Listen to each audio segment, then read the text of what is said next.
बच्चों, आज हम छंद के बारे में उसके आगे ले चलते हैं। इसके पहले रोला छंद, दोहा छंद, सोरठा, चौपाई, बरवे ये सब बता चुके हैं और अभी केवल और केवल मात्रिक छंद के बारे में बता रहे हैं। तो मात्रिक छंद की उसी कड़ी को आगे बढ़ाते हुए आज हम हरगीत क्या और छप्पई के बारे में बताएंगे कि हरगीत क्या क्या है और छप्पई क्या है, इसमें कितनी मात्राएं होती हैं और ये कहाँ पूछे जाते हैं। तो आइए देरी ना करते हुए हम हरगीत क्या की परिभाषा को देखते हैं कि परिभाषा क्या कहती है।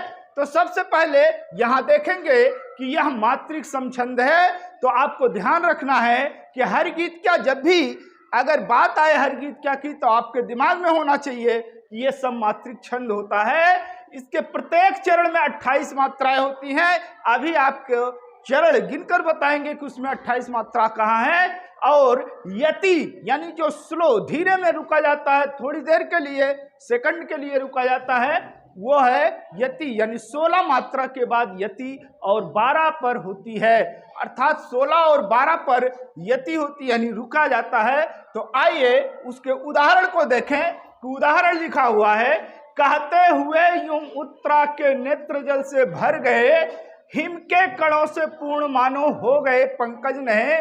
तो यहाँ तो दूसरी लाइन में हमने गिना है, अर्थात मात्राओं को गिनने की ट्रिक यहाँ बताई गई है कि ये मात्रा कैसे गिने जाएंगे। तो पहली लाइन में, इस लाइन में देखिए कि मात्रा कि यहाँ 1 लगाया गया है, अर्थात हा में केवल 1 मात्रा गिनती हुई है। भले से इसमें छोटी की मात्रा लगी हुई है, अगर बड़ी की मात्रा लगता या बड़ा आ लगता या बड़ा ऊ लगता तो यहाँ हम 2 मात्रा गिनते, लेकिन इसमें 1 ही मात्रा गिनी जाएगी। इसी प्रकार से माँ में भी 1 मात्रा होगी, का में 1 ही मात्रा लगी हुई है इसलिए इसमें 2 मात्रा गिनेंगे, और का में भी 1 मात्रा, और ड़ा में ओ की मात्रा लगी है इसलिए 2 मात्रा गिनी जाएगी। से में 1 ही मात्रा है, 2 मात्रा गिनी जाएगी। पा में बड़ा ऊ लगा हुआ है इसलिए 2 मात्रा गिनेंगे, और रा में 1 मात्रा गिनेंगे। माँ में 2 मात्रा गिनेंगे क्योंकि आ की मात्रा लगी है, और ना पर ओ की मात्रा लगी है इसलिए 2 मात्रा गिनेंगे। तो आइए यहाँ से यहाँ तक गिनते हैं कि हमारा 16 मात्रा होती है कि नहीं। तो 1 2 ये हुआ, 2 4 5 2 7 2 9 2 11 12 2 14 और 2 16, अर्थात 16 मात्रा पर यहाँ यति।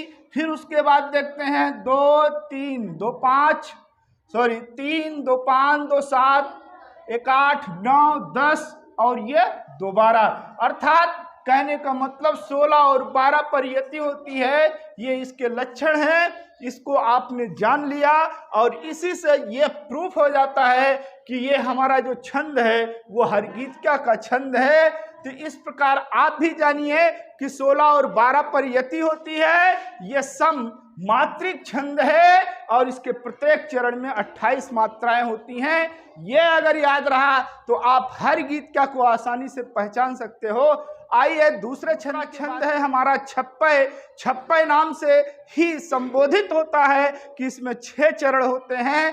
तो आइए जानते हैं छप्पई के बारे में कि छप्पई क्या है। यह भी एक मात्रिक छंद है, यह भी ध्यान रखना है। ये देखिए, ये मात्रिक विषम छंद है, दोनों में अंतर आपके समझ में आ गया होगा कि ये सम छंद और ये विषम छंद है। इसे 6 चरण होते हैं इसके, और प्रथम 4 चरण जो होते हैं वो रोला के होते हैं, अर्थात आपको रोला के बारे में बता दिया गया है। तो इसमें प्रथम 4 चरण रोला के और अंतिम 2 चरण जो होते हैं उल्लाला के होते हैं। तो छप्पई में उल्लाला के सम और विषम चरणों का योग 15 + 13 = 28 मात्रा होती है, अर्थात जो उल्लाला होते हैं उसमें सम और विषम जो चरण होते हैं उनकी मात्राओं की अगर हम गिनती करें तो उनका टोटल 28 मात्रा लगभग होता है। ये अधिकतर उल्लाला छंदों में पाए जाते हैं। जैसे जहां स्वतंत्र विचार न बदले मन में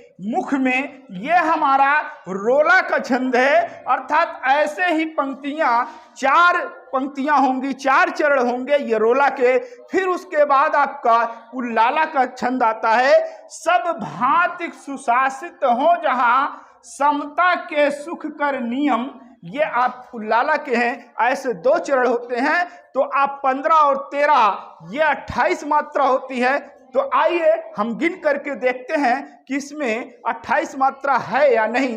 तो गिनिए, यहाँ काउंट करते हैं। 2 2 4 5 6 2 8 1 9 10 2 12 13 2 15 15 16 17 18 19 20 21 22 23 24 25 और 26 27 28, अर्थात ये पूरी लाइन की बात करें तो इसमें हमारी 28 मात्रा होती है जो छप्पे के नियम के अकॉर्डिंग काम कर रही है। अर्थात छप्पे के जो लक्षण है उस पर पूरी तरह से ये उतर रही है। अर्थात इस प्रकार के जब छंद आए तो आप मात्राओं की गिनती कीजिए और मात्राओं की गिनती करने से ही उसके नाम की पकड़ होगी। अर्थात आप मात्रा देख लिए, मात्रा काउंट कर लिए, उसके बाद आप सोचिए वो हरगीत क्या है या छप्पा है। तो इस प्रकार से बच्चों आप मात्रिक छंदों की पहचान बहुत ही आसानी से कर सकते हैं। ये अधिकतर कंपटीशन में पूछे गए हैं, चाहे वो टीजीटी का एग्जाम रहा हो, चाहे पीजीटी का एग्जाम रहा हो। अगर हिंदी से संबंधित कहीं भी इस प्रकार से पूछे जा रहे हैं, चाहे वो हायर एजुकेशन के क्यों ना हो, प्रोफेसर के क्यों ना हो, वहां तक कि ये क्वेश्चन पूछे जाते हैं। और उनमें केवल आपके पास केवल कुछ नहीं याद रहता, केवल अगर मात्रा याद रखते हैं कि हरगीतिका में इतनी मात्रा होती है और छप्पे में इतनी मात्रा होती है, तो उसके अकॉर्डिंग आप जान जाओगे कि ये कौन सा छंद है। तो आइए हमारे चैनल को ज़्यादा से ज़्यादा सब्सक्राइब कीजिए, लाइक कीजिए, शेयर कीजिए। धन्यवाद।